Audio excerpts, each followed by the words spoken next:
Okay, handheld video today. Well, not just, possibly not all day, but at the moment. So what I've got here now, I'll just zoom out so you can see a little bit. I started the planking this morning. Okay, and I've actually put 1, 2, 3, 4, 5, 6 pieces of wood on 6 planks. Okay. Now, unlike if you're building a plank on frame warship, the Victory, Agamemnon, any of the kits, MRT, you name it, it's important that planks run specifically and neatly on that, because you're replicating a wooden hull, and you want the planking, especially if there's no coppering on the hull, to be as neat as you can possibly get it. The planking can be approached in a slightly different way when we're producing a hull for a steel-plated warship. And what we're actually after, more than neat planking, we want neat planking as much as we can get it. The neater the job, the better. But what we are actually after is smooth curves vertically, in terms of the I don't know the word, convexity, the convexness of the hull, sorry, concaveness of the hull, or the convexness of the hull in this point here. We're looking for as smooth of curves as we can and as straight and neat as lines as we can. You can see we've got a nice vertical here running all the way down the hull. Then we have the sloped tumble home here. And then there's going to be a plate, a horizontal plate here. Now, what I've done is I've planked the hull. I'm going to bring it down to this level so you can see it. So that at the moment the planking, sorry about the wobbly camera work, the planking runs level.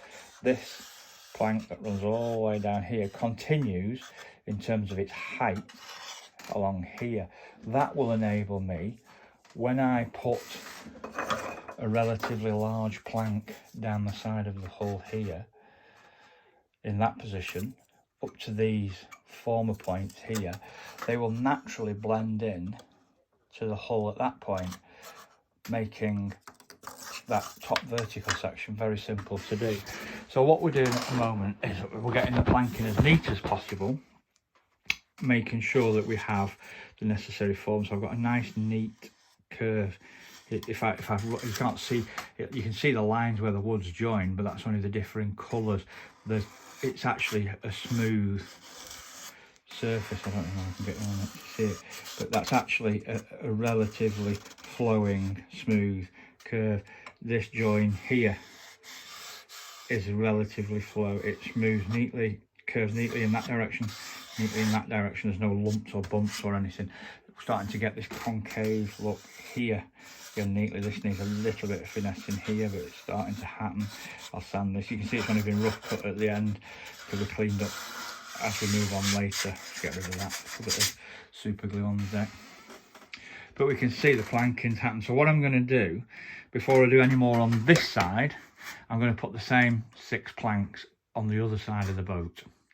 And then before I do any more further down, I'm going to finish down here, the stern of the boat, and get that down to the same level. There might be involved in a little bit of block work back there because of the extremely tight curve on the transom. So my goal basically is to get the entire boat, so the other side done first, then the stern, down to this position, and then it will quite rapidly plank down to this position.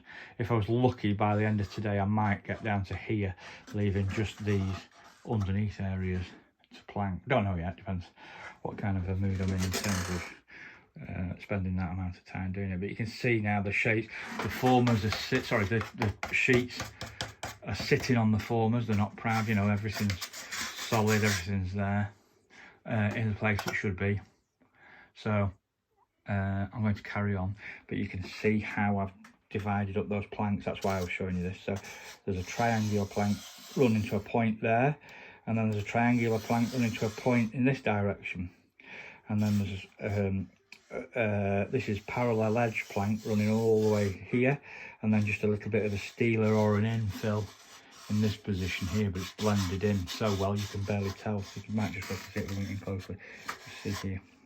So it's neat, but I wouldn't want to stain it and varnish it. It's designed to be covered with either fiberglass or plastic. That's the whole point of this. What I'll be doing is putting, well, my plan is to put plastic plates on it to replicate the steel plates of the real warship. Okay, so that's the plan. It could be fiberglass just as easy, but it's a long job rubbing it down. Then you've got to put detail on it on top of that.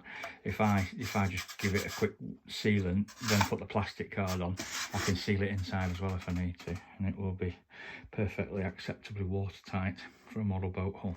Okie dokie, I'll leave it there, and I'll get back to you as I start planking this vertical face and possibly this, sorry, this horizontal face and possibly this vertical face.